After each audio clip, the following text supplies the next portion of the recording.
Hello বন্ধুরা, কেমন আছেন সবাই? আশা করি সবাই ভালো আছেন।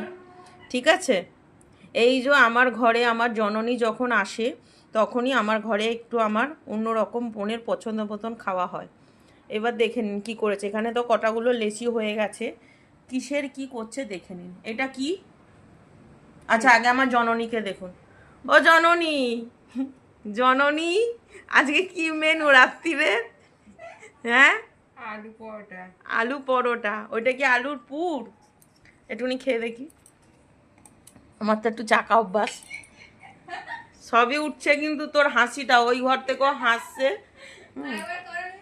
আমার লাল এই যে সব তিনজন বসে রয়েছে। এই দেখুন আমার মেয়ে আবার ভেঙাচ্ছে। ও জননী, শুধু আলু পরোটা খাবো, আর কিছু খাবো না? আলু পরোটাই হবে। না, এখন হবে না। এই যে আমার মেয়ে খুব জ্বালাতন করছে, উৎপাত করছে।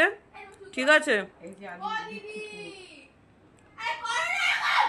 আর বেলবি আর তোর আওয়াজগুলোও কিন্তু এখানে উঠছে।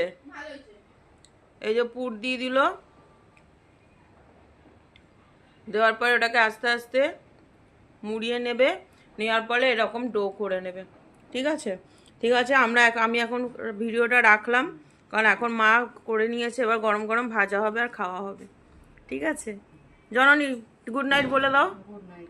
ভালো করে গুড নাইট বলো। Good night. এটা কিন্তু আমার জননী হয়।